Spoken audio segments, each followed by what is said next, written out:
প্রথমবারের মতো আসিয়ান কাপের সুযোগ পেয়েই চমক দিতে চায় বাংলাদেশ ফুটবল দল।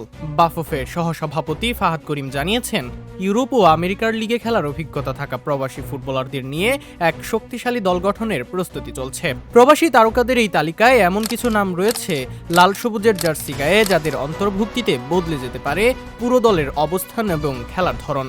হামজা চৌধুরী ও সামিদ সোমের সাথে এইবার সেই বহরে যুক্ত হতে যাচ্ছেন আরও 4 সম্ভাবনাময়ী তরুণ তুর্কি: Farhan Ali Wahid, Louis Watson, Trevor Islam এবং ইউসুফ আহমেদ। ফুলহ্যাম একাডেমি থেকে উঠে আসা ফারহান আলী ওয়াহিদ তার দুর্দান্ত গতি ও ড্রিবলিং দিয়ে উইং চ্যানেল ব্যবহার করে আক্রমণে ফ্লেয়ার যোগ করবেন। অন্যদিকে ইংলিশ ফুটবলের অভিজ্ঞ প্লেমেকার লুই ওয়াটসন মিডফিল্ডে নিয়ে আসবেন চমৎকার পাসিং ও ক্রিয়েটিভিটি।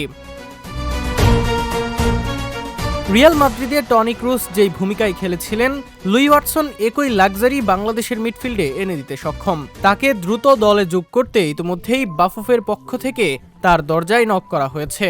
ফিফা স্বীকৃত এমন টুর্নামেন্টে খেলার সুযোগটা হয়তো হাতছাড়া করতে চাইবে না বাংলার টনি ক্রুস খ্যাত এই মিডফিল্ডার। আক্রমণ ভাগে গোল করার জন্য আমেরিকান কলেজ ফুটবলের স্ট্রাইকার ট্রেভর ইসলামের ফিনিশিং হবে পুরো দলের কালেকটিভ পরিশ্রমের ফাইনাল রেজাল্ট। স্বাভাবিকভাবে নভেম্বরের উইন্ডোতে বাংলাদেশ দলে তার যোগ দেওয়ার কথা থাকলেও আসিয়ান কাপকে ঘিরে সেই প্রক্রিয়া দ্রুত গোছানো হচ্ছে।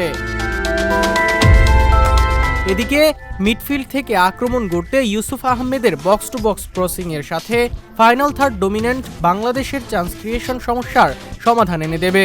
ব্রিটিশ প্রবাসী এই ফুটবলার লাল সবুজের প্রতিনিধি হতে আনুষ্ঠানিকতা সম্পন্ন করে ফেলেছেন। বাংলাদেশের জার্সি গায়ে জড়ানো সময়ের ব্যাপার মাত্র। এই 6 জন প্রবাসী ফুটবলার সহ মোট 8 জন প্রবাসী বংশোদ্ভূত প্লেয়ারকে নিয়ে একাদশ সাজাতে প্রস্তুতি নিয়েছে থমাস ডুলির কোচিং প্যানেল। এতে করে এই প্রবাসী ফুটবলারদের উপস্থিতিতে বাংলাদেশ দলকে পুরোপুরি ইউরোপিয়ান ধাঁচের ব্যালেন্স এনে দেবে।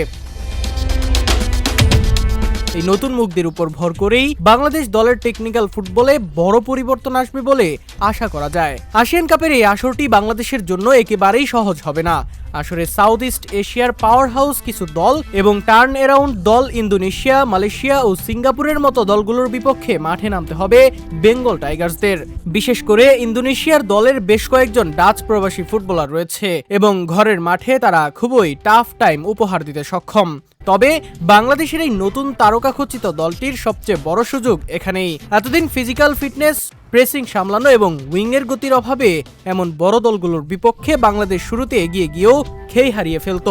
কিন্তু হামজা, ওয়াটসন বা ফারহানদের মতো ইউরোপীয় একাডেমিতে বেড়ে ওঠা ফুটবলাররা দলে থাকায় ইন্দোনেশিয়া অথবা মালয়েশিয়ার মতো দলের হাই প্রেস ফুটবল সামলানো সহজ হয়ে যাবে। ফাহাদ করিমের এই হাই প্রোফাইল প্রবাসী রিক্রুটমেন্ট পরিকল্পনা ঠিকঠাক ইমপ্লিমেন্ট হলে শক্তিশালী প্রতিপক্ষদের চমকে দিয়ে আসিয়ান কাপের মঞ্চে সমানে সমান টক্কর দেওয়ার পুরোপুরি সামর্থ্য থাকবে বাংলাদেশের।